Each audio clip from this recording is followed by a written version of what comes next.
Hello, bros. We're back with Cawdor by Robinson Jeffers, 1928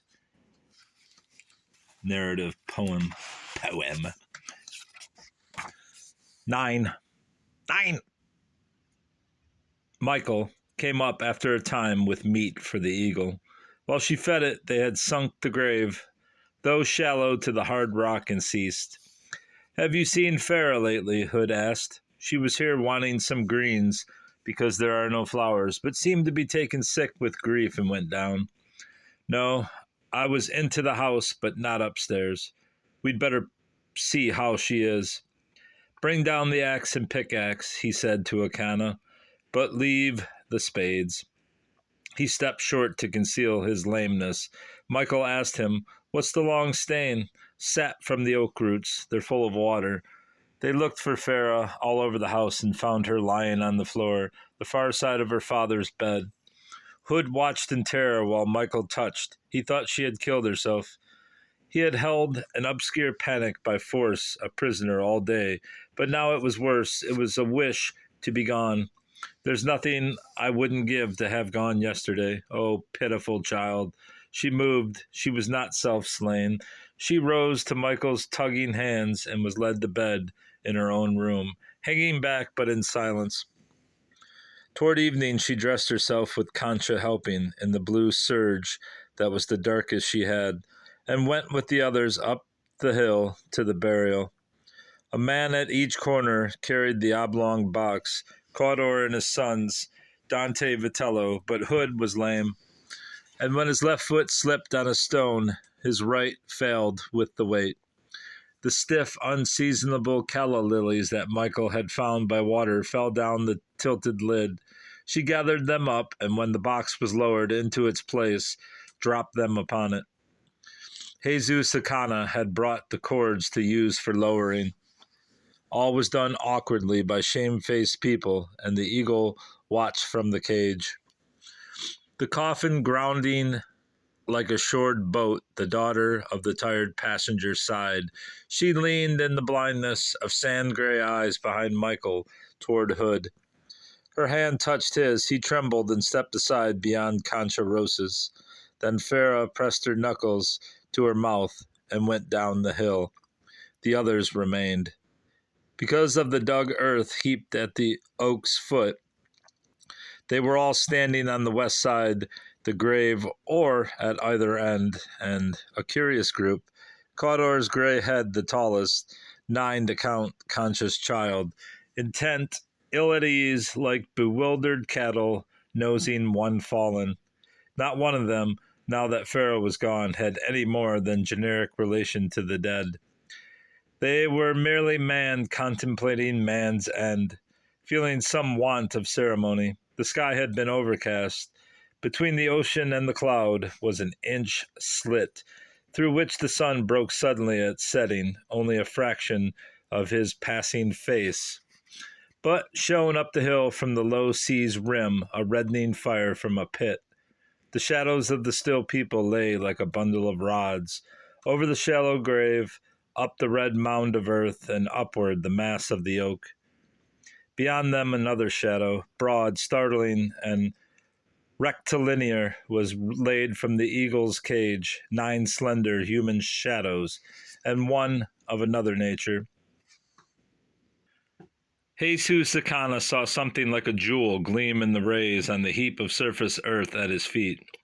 He stooped and picked it up, a knife-edged flake of wrought chalcony. I don't know how to say that. The smooth fracture was pleasant to feel. He stood and fondled it with his fingers, not mindful that his own people had chipped it out and used it to scrape a hide in their dawn or meat from a shell. Then Cawdor made a clearing noise in his throat and said, in heavy embarrassment, we know nothing of God, but we in our turn shall discover death. It might be good to stand quietly a moment before we fill in the dirt, and so if anyone is used to praying, he looked at Concha and Ilaria, might say it in their minds. They stood with their eyes lowered, and Cawdor took up a shovel and said impatiently, let us fill in. The sun was gone under the wine-colored ocean. Then the deep west fountains, anticipated magnificences of soaring rose and heavy purple, atmosphere of flame-shot color played like a mountain surf over the abrupt coast, up the austere hills. On the women talking, on the men's bent forms filling the grave, on the oak, on the eagle's prison, one glory without significance pervaded the world. Farah had gone down to the emptied room in the vacant house to do what she had imagined in the afternoon. In the pain of her mind, nothing appeared fantastic. She had thought of a way to trick death from the hands that refused life. From Hood's own hands. She'd not be forgotten. She drew the mountain lion skin from where it was crumpled away and clothed herself in it, the narrow shoulders over her shoulders, the head over her head. She bound it with bits of string and smoothed the wrinkles. It would fool a hunter in the twilight, only her face must be turned from him. She fled from the house and hid in the oaks against the hill, not far from the door.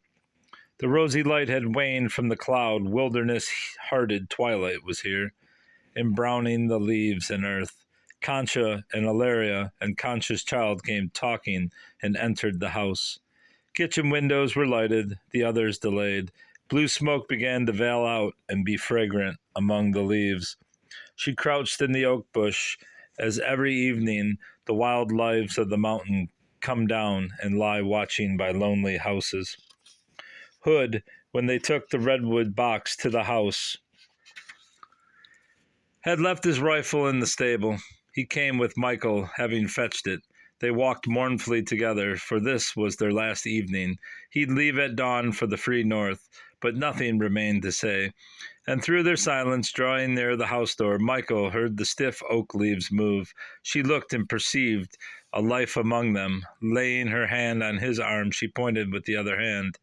The head and slant shoulder and half the side unsheathed themselves from the oak. The hindquarters were hidden. The long beast lifted on straightened forelegs and stood quartering away, the head raised, turned up the canyon. Hood held his fire, astonished at it. Wasn't it one of the dogs? Both dogs were splatched with white. The brindle was dead. No white on this, and light enough yet remained to show the autumn color and the hair's texture. Here were the paws that killed the brindle, and the calf, in vain hunted, chance met. But Farah supposed his weapon was in his room in the house. He'd slip into the house to fetch it, and she'd have fled when he returned. Hunting alone up the twilight hill, might he not even now discover a woman in the beast's hide? Pity that woman. Already in her mind she wavered away from the necessity of death. If Michael had not been present, she might have stood up and shown. The stroke that ended her thought was aimed too low. In the hunter's mind, a more deep-chested victim stood in the dusk to be slain. What should have transpierced the heart broke the left arm bone against the shoulder and spared the life. He knew as she fell. He seemed to himself to have known even while he fired. That worm of terror strangled his mind so that he kept no memory of Cawdor and the others taking her into the house. He was left in the dark with a bruised face. Someone had struck him. Oh, very justly.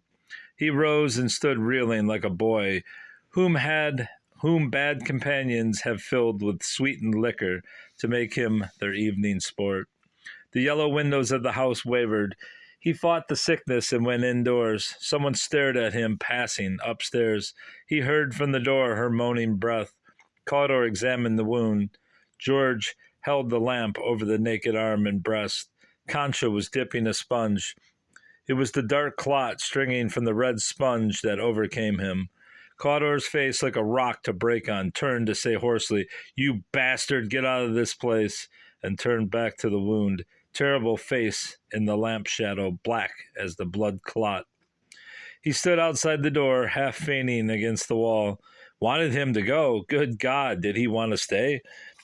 Michael came whispering, "You can't do anything here, and I'm afraid of Father. Please go, please go. Tomorrow I'll meet you somewhere. Oh, what can you do here?" While he limped on the stairway, Farah's moan sharpened and became a voice. He found himself out of doors. The blanket roll he had rolled ready to start tomorrow at dawn was in his hand. He looked for his rifle on the ground between the shot and the mark and stumbled over it after he had failed to find it. The sky had cleared with its local suddenness, full of nail-sharp stars, and a frosty dust of shining. He went up the dim star path by the lone redwood into wide night. His usurped mind, unheeding itself, ran in its track of habit, so that he went from the oaks as before upward, the gravely slope of spoiled granite to the rock. He soon gathered dead twigs and kindled the fire on the dome of the rock, wishing Michael might see it and bring him word in the morning. The night had turned frostily cold with its cleared sky. I've read this poem at least twice, but I've totally forgotten most of it, which is I don't remember any of this, although it does sound familiar. All right, bros. Enough of my remembrances. Goodbye, bros. Goodbye.